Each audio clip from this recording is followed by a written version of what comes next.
All right. Cool. Here we are. All right. Hello, everyone. Welcome to this live stream. This live stream is to help promote the new Shader School course that was released today. I know a lot of you from the Unity side have been asking more about shaders, so I created a shader course to help you guys get started. It's up to date with Unity 2017. And this live stream is also for any kind of questions you guys have about Unity or shaders in general. I can help answer those questions at the beginning of this live stream.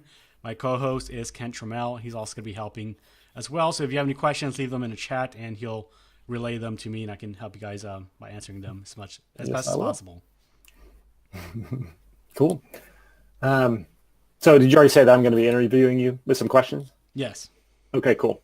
Awesome. We'll go right into that. So if you guys haven't already seen, the new course that was released today is a big one from Gonzo and a pretty new topic that I'm super excited about, custom shading in Unity. I mean, I'm not a Unity pro by any means, but when I've been in there, transitioning models and stuff over to Unity, sometimes the preset materials don't quite do what I want. And so we've had the discussion before of like, can we like code custom shaders? And that's what this is all about. So I'm pretty excited about it.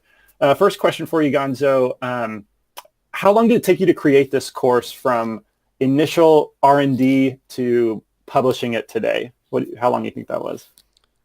So it took roughly about 2 months, about 6 weeks to 2 months. I have been kind of experimenting with shaders off and on for, I don't know, 6 months now, because I know a lot of people have been asking about shaders, and shaders are always one thing that I want to learn as well. But they've always been kind of intimidating because it's a completely different language. It's written out completely different. It has very weird syntax at times. So I've kind of gone off and on it. But yeah, once I started actually getting into it, getting more involved with it, it took about 6 weeks to 2 months to finally get everything that we have here. And I still don't think that we have a ton of stuff in the course itself, but it is actually quite big. I think it's like 24 videos. And it covers enough to give you the basics to be able to make you feel confident that you can continue forward from there. Yeah, definitely. Wow. So in terms of the that's 2 months, which I don't know how long people think it takes, but I remember back in the day, but when our production value was a little lower, we could crank out a course in like a week. So like, tell us about the process of like R&D, because did you know much about shading, or was this a pretty big education for you as well, like going into it? Yeah, I mean, I didn't know a whole lot about shaders. I understood what they were used for, and I kind of Mhm. looked at a brief few of them here and there, and I used a few custom shaders in some courses a long time ago, but for the most part, I didn't really know a whole lot. So once you actually start going in, you start explaining it, it makes a lot more sense to myself as well. So a lot of that 2 months was learning and experimenting with different things, finding out, okay, well, if I do this type of shader, it's going to teach this, and this as well. If I just do this shader, it's only going to teach this thing. And I wanted to find shaders that were very versatile in terms of the techniques that are taught in them. So that's why I Okay. picked the shaders that I have in that course. But yeah, there are a lot of different things that I want to teach as well. I found little code snippets here and there where I was like, yeah, that'll be great in this type of shader, but I still want to experiment more and more with it. Dude, that's awesome. Well, that's exciting. Let me go back to my questions. Did you have a favorite thing that you learned that kind of along the way that, I don't know, stuck out to you as like, this is cooler than I thought, or this is something I'm going to do, forever now that I know how to do it? Yeah, well, I guess one of the things that got me kind of excited is probably kind of a weird thing, but learning how to blend textures was a really cool thing for me, and also how to use like in a lot of the shaders, I end up using the something called a dot function, which basically takes in two vectors and it compares them. And using that information, you can do all sorts of different things. You can say if the light is hitting at this point from this direction, you can display something there. Or if it's not hitting in this direction, I want you to maybe fade the texture out around that area.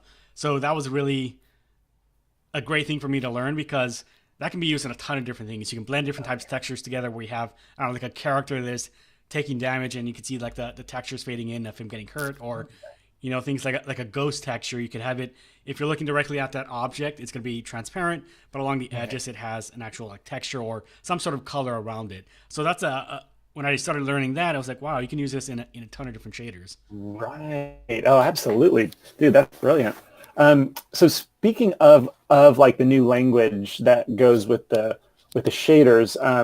How much of the course is spent in the the script editor versus the UI of Unity, the editor?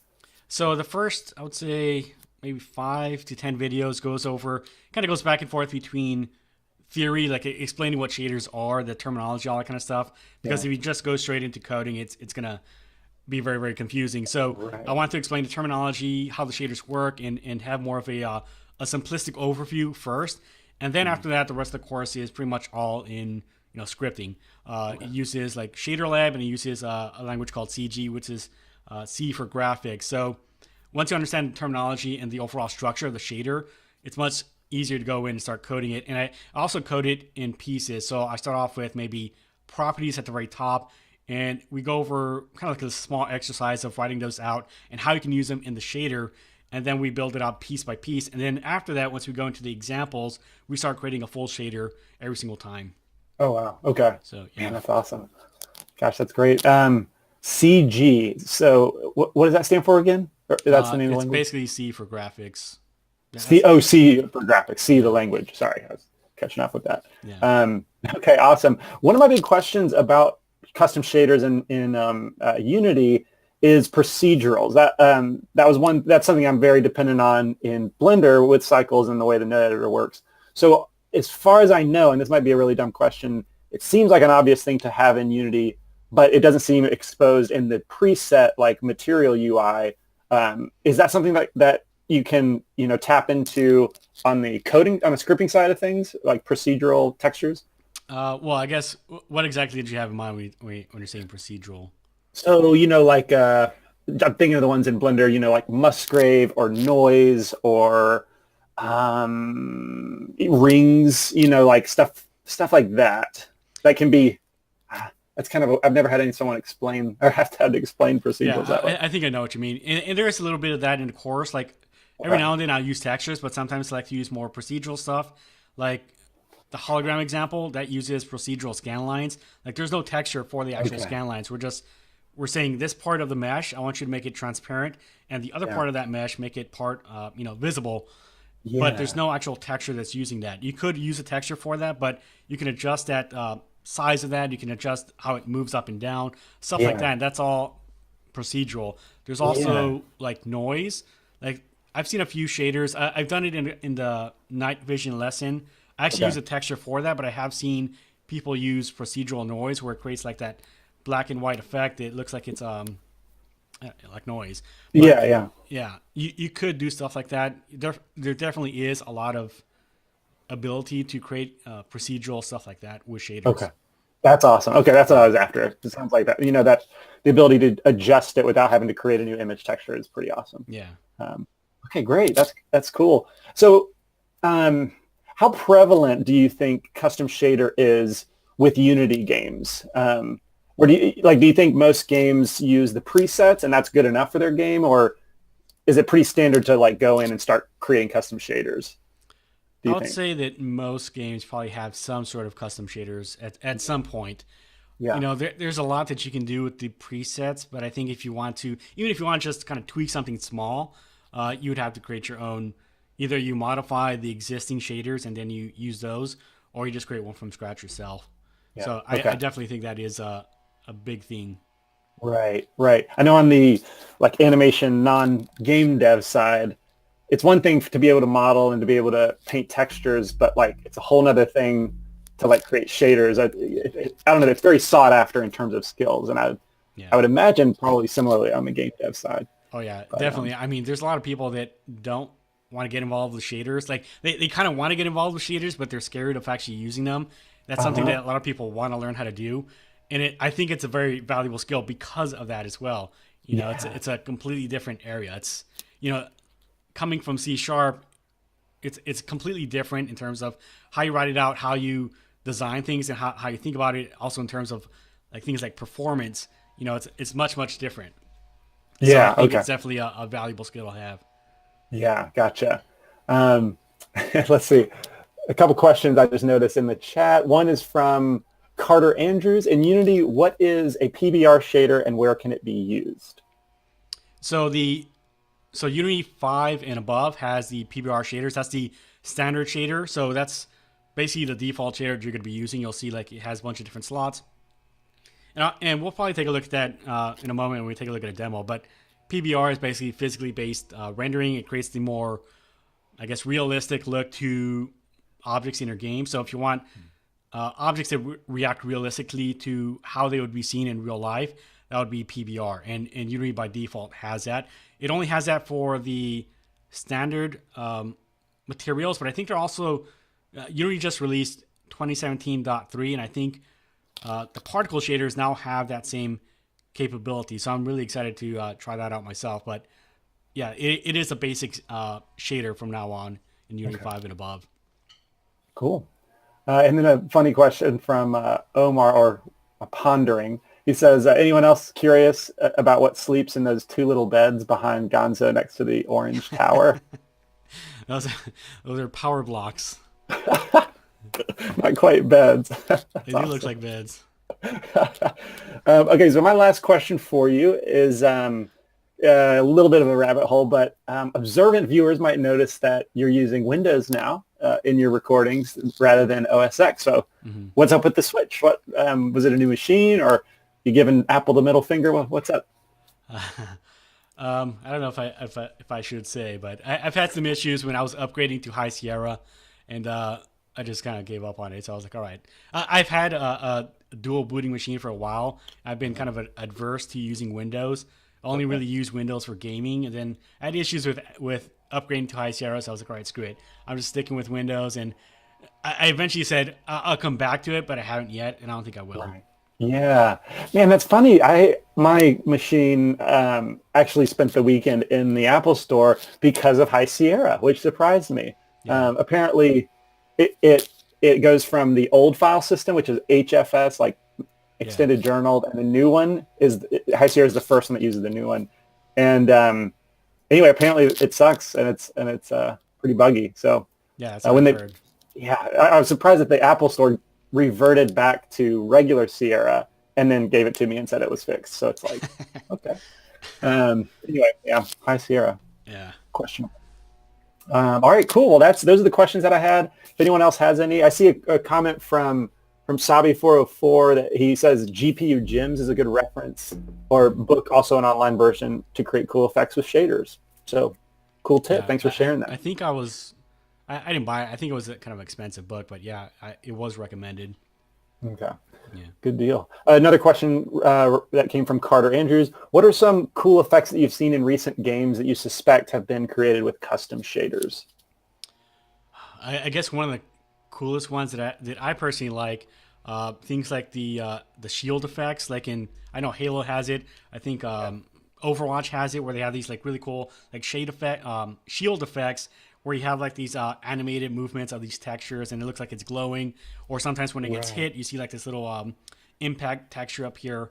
That would be a custom shader only effect, and that's one of the great benefits of learning how to use shaders, is that you can create something like that. You can't create that with an animation. You can't do fancy texturing to create that effect. You could only do that with shaders. Right. So. Oh man. So when I think of Halo and you get hit by something and that shield has that sort of spaghetti effect all over it, like that's an example of a procedural that could be easily created in Blender. And you're saying that would also be created with scripting, probably in Unity side? Yeah, that would be a shader. Like you probably could try to mimic it with textures, but it wouldn't look the same as if you had an actual texture like fading in and then like kind of moving around on the shield. Okay, gotcha. Yeah, that makes sense. This is a fun question from Omar. What game from your childhood would you like to see remade with today's graphics? Oh, man, so many.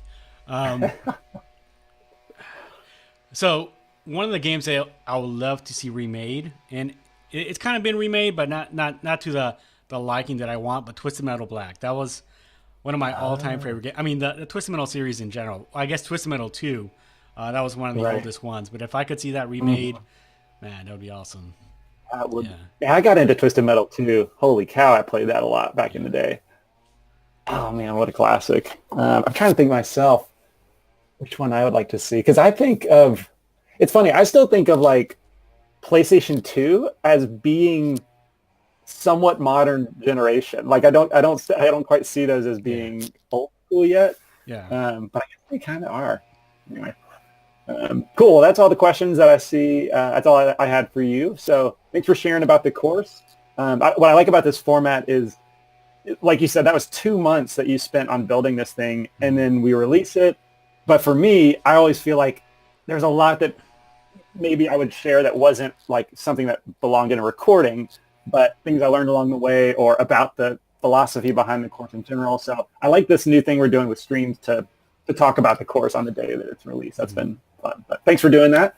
And yeah, Omar says he'd like to see Legacy of Kain Soul Reaver remade. Yeah, that was that would be a good one. Yeah, that was pretty fun. I remember playing that game a lot. I was not allowed to play that game, but it looked very cool based on the magazine covers. Yeah. Awesome. Well, you can take it away and do the demo, and I'll stay on at least audio wise and ask questions if I have any, and pass along questions from the chat. Okay, we'll do. So we're gonna start off in Unity. I'm just gonna hide Kent here. I'm gonna switch back to my small view.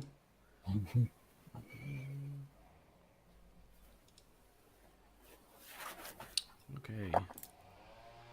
So someone, I think it was just in Intercom. I don't know if he posted it in the community, but someone requested a Toon Shader. This is something that's not in the course right now. It is something that I was kind of experimenting with and something that I want to add in to the course, and I will be adding it in probably a little bit later on as an additional chapter.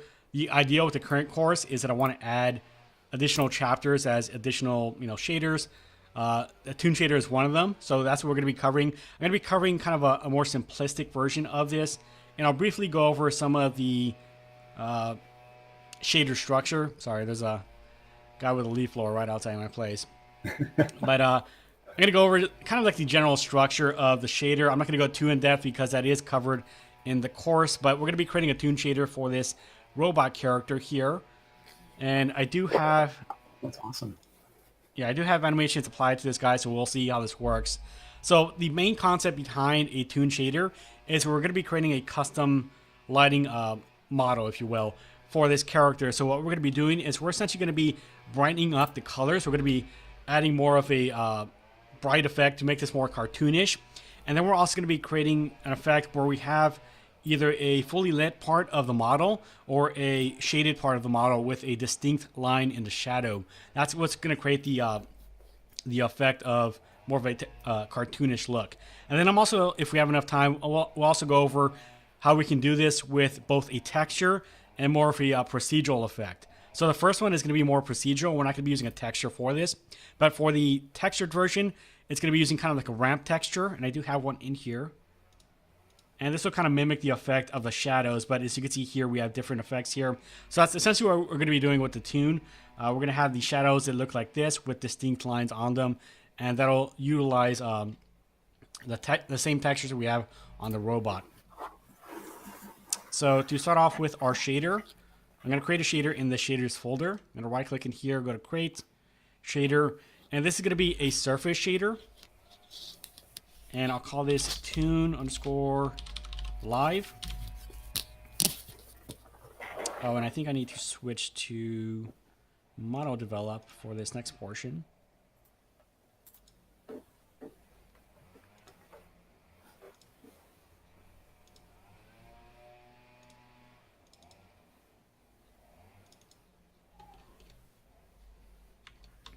Okay, you guys can see that, right, Kent? Give me a second for it to update, and I'll let you know. Yeah. Okay. So this is kind of like the shell of the shader for a surface shader. We're going to get quite a bit in here, and we can use this as is. We're just going to modify this, and I'll kind of go over some of the parts of this shader. So at the very top, we have what I like to think of as folders for our shaders. So whenever we're selecting a shader from the dropdown, whenever we create a material, we'll have an option to select a specific type of shader. And here we can specify where that's going to be found. So I'm just going to name this Shader School. And then, real quick, yes. Oh, sorry. Can you put your face on the right side of the screen? It's covering some of the text, what seems like important text. Oh, yeah.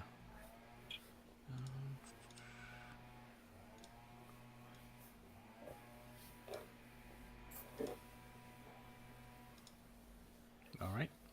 Thank you, sir. Okay, so this is the name of the shader, and this is the kind of like the folder of where this is going to be stored.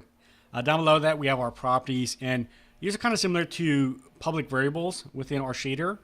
These will allow us to actually modify things within our shader without having to actually go into the shader every single time. So we can modify things like the color, we can assign textures, we can assign things like glossiness and metallic. Now, since we are going to be using a custom lighting model, we're not going to be using glossiness or metallic, so I'll just remove those. We are going to be adding another property a little bit later on. We're going to be adding in our ramp texture, but we're going to start off with the more procedural based toon effect.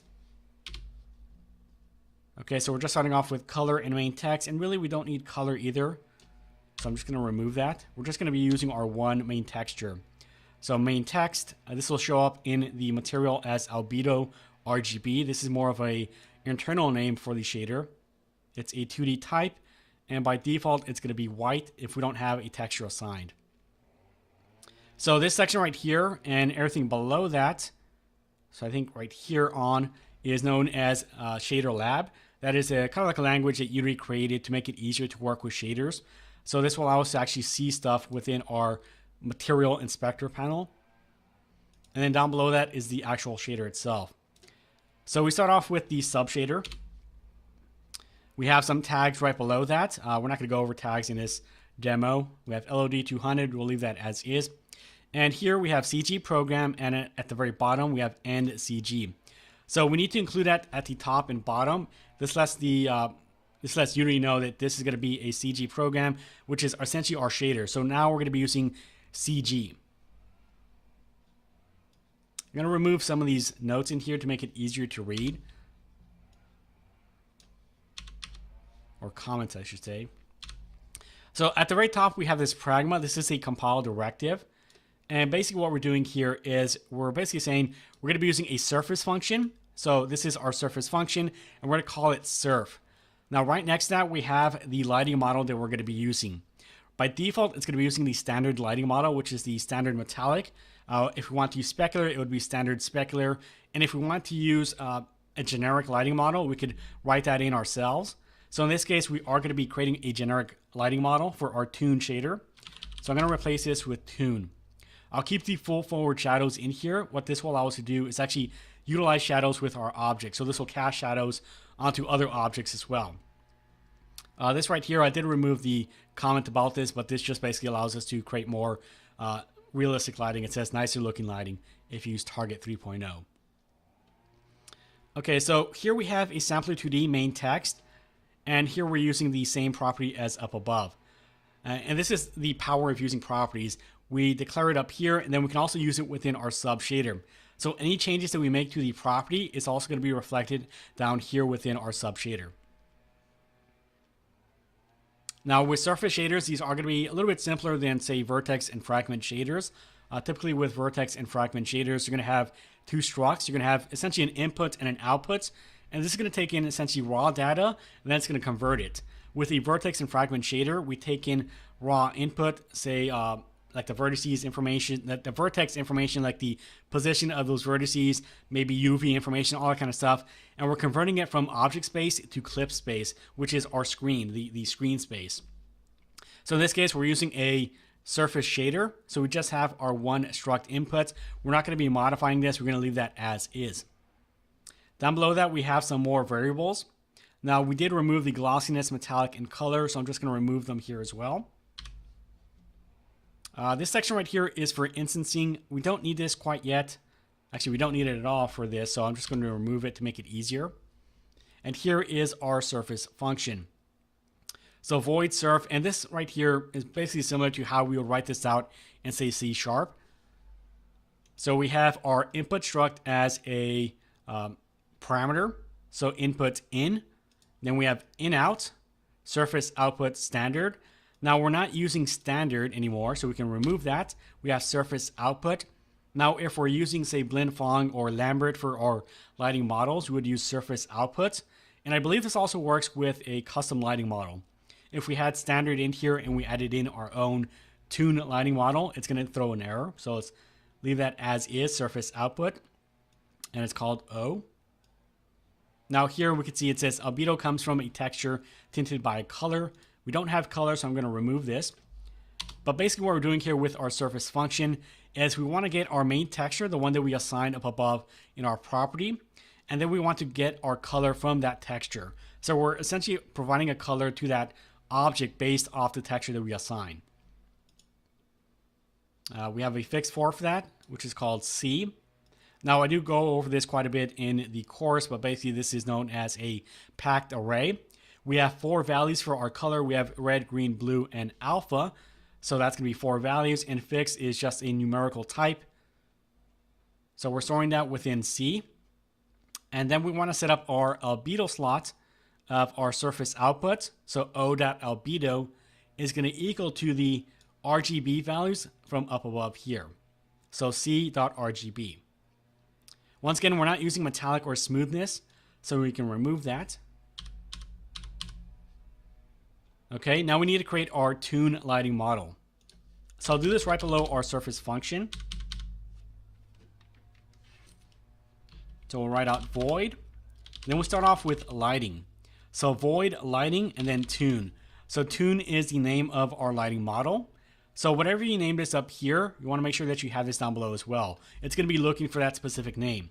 So if we name this, say, Toon Shader, you'd want to make sure it says Toon Shader up here as well. We don't need to include lighting within a name. So this is essentially saying that this is a kind of like a lighting model. And then we have the name of it down here.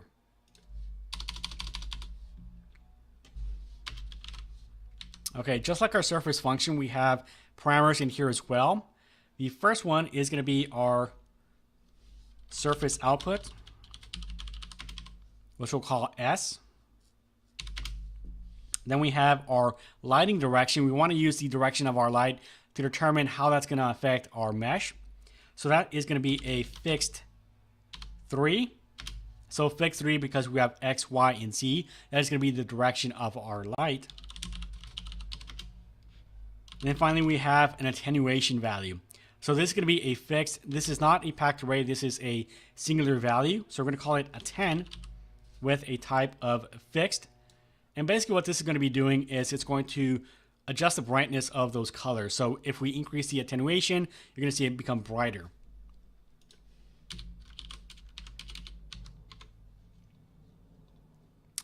Okay, so we want to start off by getting something called the dot product. So we'll start off with a half. We'll say N dot L. Now basically what we're doing here is we're getting the normals versus the light direction. So N dot L is going to be equal to the dot function. So equal to dot, and with the dot function, we're going to take in 2 vectors. We have our light direction and the normals. So S dot normal is going to be our first vector, and the second vector is going to be our light direction. That's going to return a dot product. Now the dot product, I probably should have had a visual for this. I do explain it in the course. But the dot product takes in 2 vectors and it compares them. So think of a, I guess one of the vectors that's straight up and the other one coming at an angle. So if it's perpendicular, that dot product is going to be 0. If it's at an angle like this, it's going to be between 1 and 0. And if it's at a opposite angle, it's going to be between 0 and a negative value. Now with our Toon lighting, we either want to make it fully lit or more of a shadow effect. So we're either going to be at 0 or at 1. We're not going to be anywhere in between. If it's somewhere in between, it's going to create more of a kind of blending effect, which is not going to look very cartoonish. So what we'll do in here is we'll say if our N.L is less than or equal to 0, then we'll just set this to 0.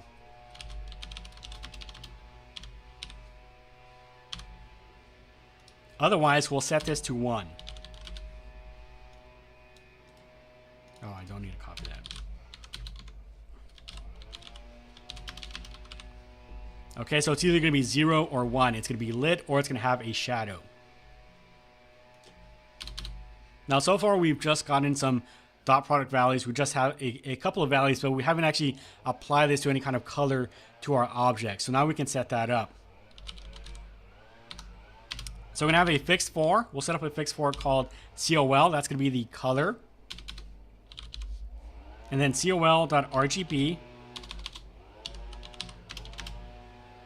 is going to be equal to, and now we're going to be using our albedo right here. So s.albedo times light color 0. That's going to be the color of the light that we're going to be using, in this case the directional light. So by multiplying this, we're essentially brightening up the colors of whatever we assign to that albedo texture. Then we're going to also multiply that by our n dot value times our attenuation times 2.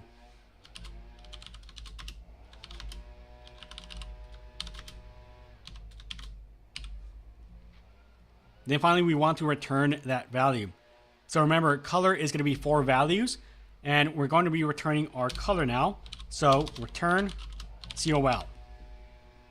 Now I also want to do one more thing. I want to be able to actually modify the attenuation here. So I'm going to add that in as a property up at the top. Atten.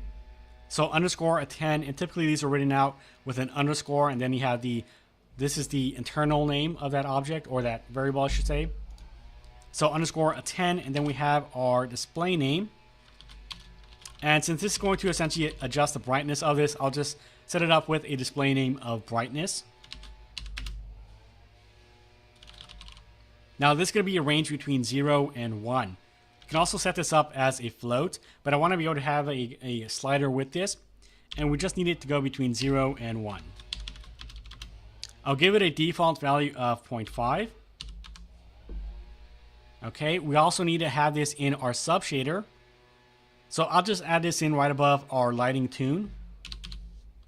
This is going to be a fixed. And we need to ensure that we use the same name as the property. So fixed underscore atten. Now finally, I'll add this into the lighting toon function. I'll say atten, which is our parameter right here, is going to be equal to underscore atten. Okay, so now we're going to get a slider value in our material that will allow us to adjust the brightness based off this value right here.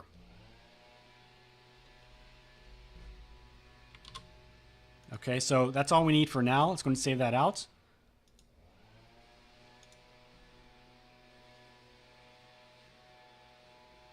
We'll see how this looks.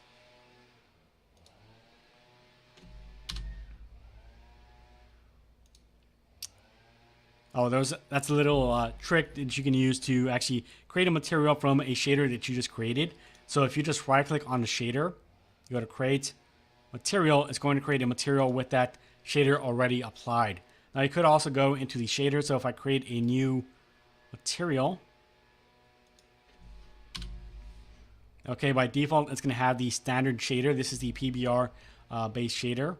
I can go in here, and these are all basically like the folders that I was talking about before. So we have custom, we have nature, so on and so forth. We also have shader school down below. This is the one that we just created, and there it is, Toon Live.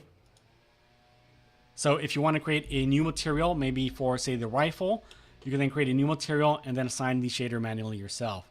So that's what I'm doing here. So we'll start off with the body first. And actually, I'll just manually assign these. These do have materials already applied to the robot. So I'm just going to change the shader on these.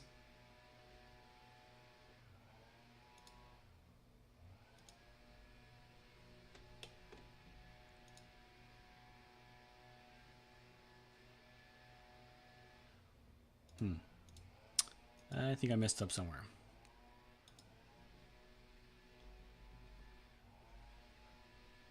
Ow. Let me see. I do have the original in here.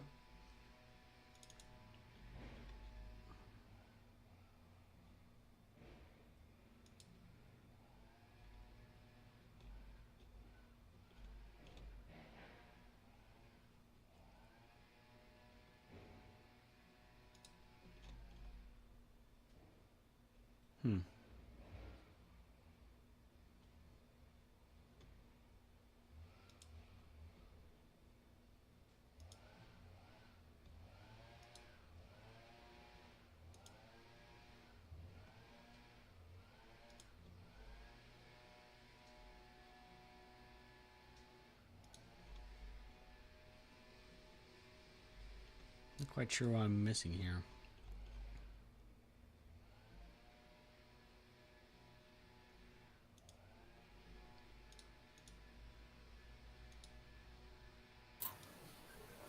Seeing you go through trying to find your the error or missing thing reminds me of that was probably 30% at least of my scripting workflow when I was doing Blender or Python stuff. Like so many little errors. Do you find that lessens over time, or do you end up doing that a lot still?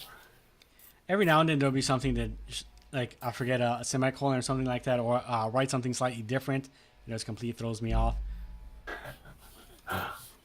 And with shaders, it's definitely more tedious because there's certain ways. Some things will be written out in a certain way, like it'll be all capital letters, and some will be like this, only this part's capital letters and this part's lowercase letters, or it'll be the exact same thing except it has a number at the end. Right. So stuff like that. Oh man, I hear that. I know it's something obvious. I'm just not seeing it right now. Wish I knew more to help you out. Oh, that's fine. I do have the original already created just in case something happened. Okay. So this one should be good to go.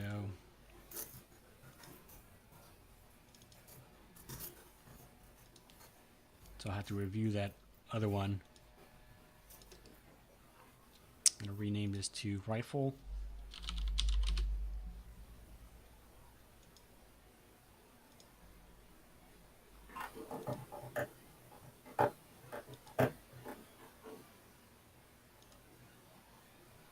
You might find this interesting, Gonzo. We've got someone watching who's making a VR application in Unity and is having a lot of issues with shaders. Yeah. That sounds pretty awesome. Minus the issues. Yeah. Okay, so this is basically what we were trying to create. I'll take a look at that shader where I went wrong, but this is basically the same concept. This is more of a like a procedural Toon Shader effect. So just to give you an idea of what this looks like with the standard shader, if I switch this to standard, you can see what that looks like. So it looks more kind of like diffused, more, I guess, flat in a way with the Pbr shader. And I am just using the one texture. I don't have the metallic textures or the normal maps or anything like that applied. We just have the one albedo texture. But with our custom Toon Basic here, it's basically brightening up the colors here. So it looks a bit more cartoonish. And if you take a look here, we can see the distinct line where the light and the shadows meet. That's pretty cool, man. And let's take a look at this in the game view. So I'm going to hit play. Okay, so you can see the shadows moving around. It looks more, I guess, hand-drawn. It looks more like a 2D image in a way because we don't have a lot of highlights. We have either it's fully lit or we have that shadow. Reminds me of like Jet Set Radio or Jet Grind Radio. Yeah. That's awesome. Yeah, so it looks pretty simple to create too. Yeah, for the most part, this one is pretty simple to create. I didn't include this in the course because I guess I want to add more stuff to it, like an outline to create that kind of, I guess, sketched effect where you can see like nice. Like I know Borderlands has that. There are a few games that have that effect where it looks like an outline. So it looks like it's drawn. Yeah, that's awesome. Cell shading, is that what they call it? Yeah. Dude, that'd be an awesome addition if you want, or in the next shader course you do. That would be pretty sweet. Yeah, so that's definitely one that I'm going to be including probably soon. I'll probably just modify this and add an outline to that. But this is the one that I prefer. There is one that we can create with the ramp texture. So I'll create a new shader and I'll just modify the one that we currently have.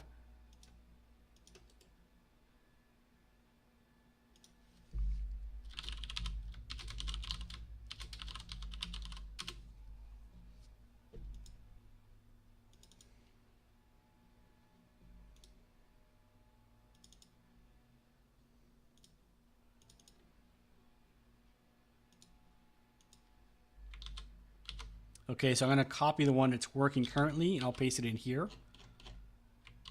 And I'll just change this up here to say Toon _ dive texture.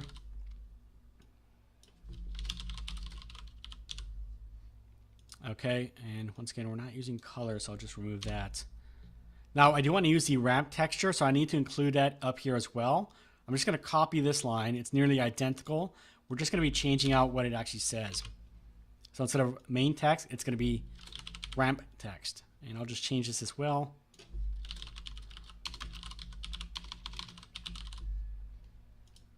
Okay, and down below here, down below our main text, we'll add in our ramp texture as well.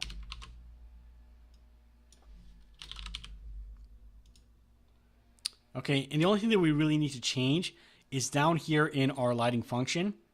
Instead of having this if-else statement, I'll just toggle this off. So I'll comment it out. And right below this line right here, what we'll do is we'll utilize our texture to determine what parts of our mesh will have those shadows based off the ramp texture. So this is going to be a fixed 4, or no, never mind, sorry. N.L is going to be equal to, and we're going to use a function called text2d. And basically what we're doing is we're going to be doing the same thing as up above right here. We're going to pass in a texture. In this case, that's going to be our ramp texture. And then for our UVs, we're going to be doing something slightly different. I'm just going to copy this right here and paste it right below. I'm going to swap out main text with ramp text. And instead of the in.uv right here, we're going to say fixed 2. Now with UVs, we have 2 values, so this is going to be a fixed 2. And we're going to be passing in our n.l and then 0.5.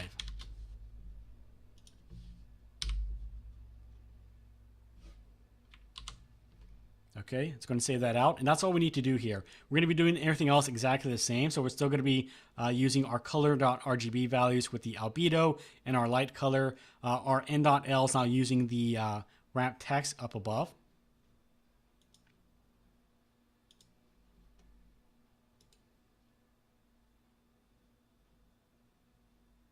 So I'll create the material. Now we have 2 slots, so one for the main texture and one for the ramp texture. Now for the ramp texture, I do have the texture already in here. It's basically just a kind of like a selection of black, gray, and white colors. And this is going to be used as our shadows. Now with this ramp texture, we want to make sure that we set this to a ramp mode or a wrap mode to clamp. We don't want this to repeat. And then typically I change this sometimes from bilinear to point. I'm not really sure if it has much of a difference, but for now I'll just leave it at point. And now we can go into our material. We'll assign the ramp. I'll bring this up to 0.5. Okay, let's assign the body texture. All right, I'll drag this onto the robot geo. Man, I'm having all sorts of issues now. How it always works. I just tested this out too.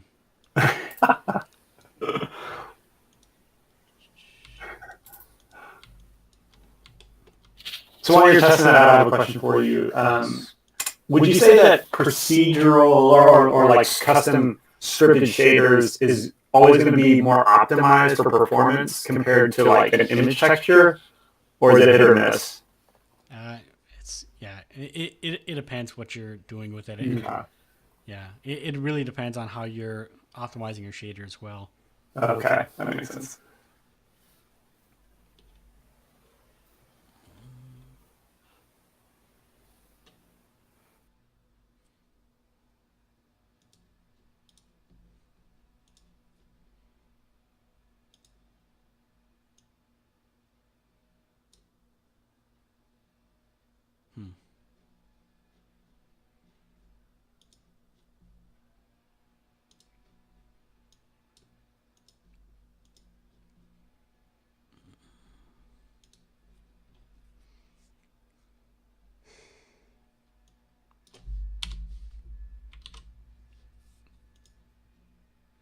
There we go. I don't know why that was in there. Okay. So for this creates more of a, I guess kind of like a subtle effect. It creates almost like this, I like to think of it as kind of like watercolor, but you can see the shadows are more subtle. We have this kind of ramp effect. You can especially see it right here where it creates that ramp effect, and it's using the texture here as its shadows for that object. I'm going to bring this up a bit. So this is a great way to kind of, I don't know, if you want to have more customization over how the shadows look, you can use the ramp texture, or you can just use the basic procedural version. I like the procedural version better because it's a lot more distinct. You don't have that ramp effect, but I think it looks better overall. So if I just say duplicate this guy, we can see them side by side. And I'll use the other shader for this guy.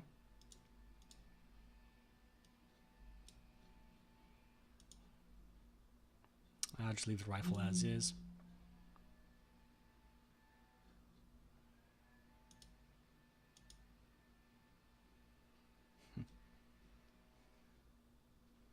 And I think we lost Kent.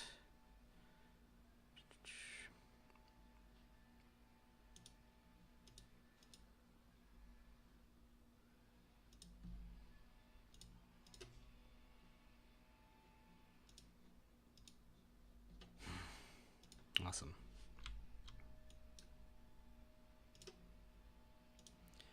All right, guys, I'll be right back.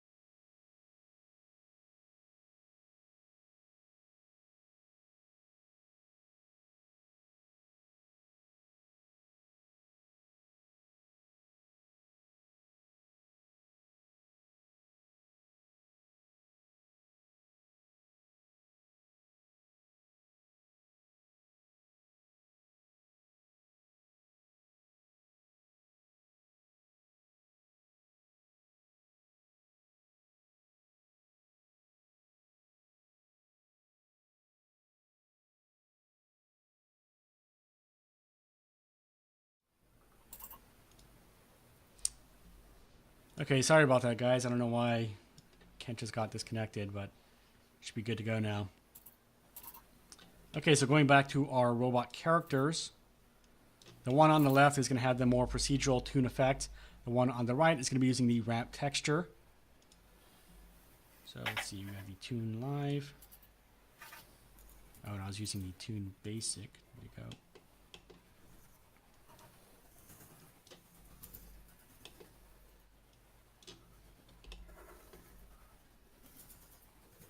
And I'll set this up to 0.5 as well.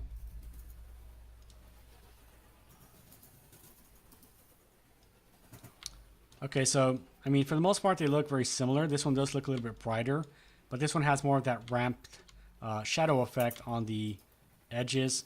I like this very distinct shadow on this guy. It doesn't have the ramp effect, but it does create more of a like a painted look.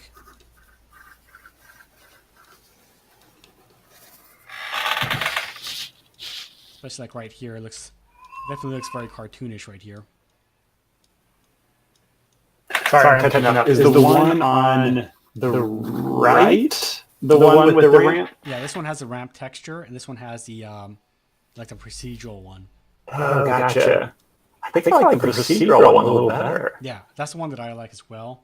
Yeah, even the texture one needs a bit more pumping up. Oh, I'm hearing the doubling now. Oh, I'm sorry. I was watching this video. Forgive me. I'm just distracting. So, I mean, either one works fine. I think I like this one better. It is a bit simpler, and you don't require, you don't need a texture for this. Mm-hmm. That's awesome. I think it pops a bit more. But again, if you want to use some custom types of shadow effects, you can use a ramp texture for that. And it really depends what type of ramp texture you're using. If you have more of these lines right here, it's going to create more of a, you're going to see a smaller distance between those different shadows right here on the edges.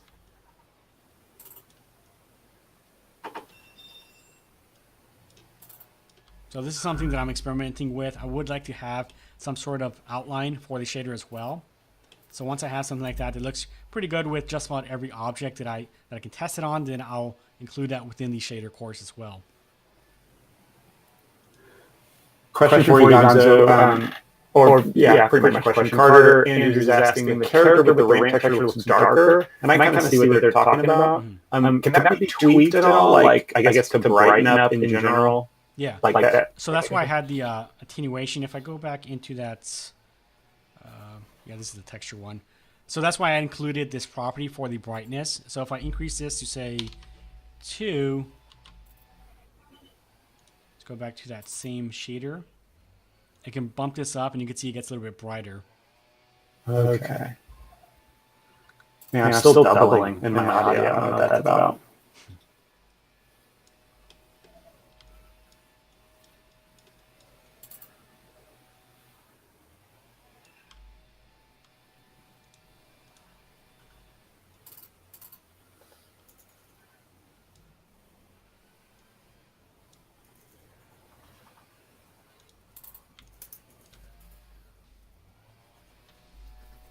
So that's pretty much what I want to go over. I didn't want to go too in depth with shaders. Someone did request the Toon Shader, so that's what I wanted to go over. If there's any type of shaders that you guys are interested in seeing in the course in the future, let me know what you guys would like to see, or if you had an idea of an effect that you'd like to see, whether that's, if you're not sure if that's a shader effect or not, you can also let me know in the chat.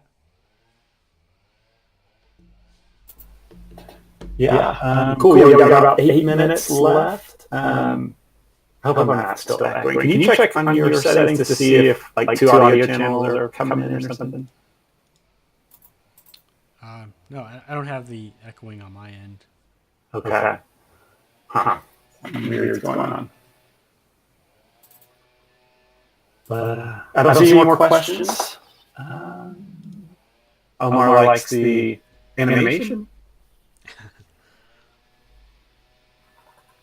But cool, man, I really like that cell shading that you did.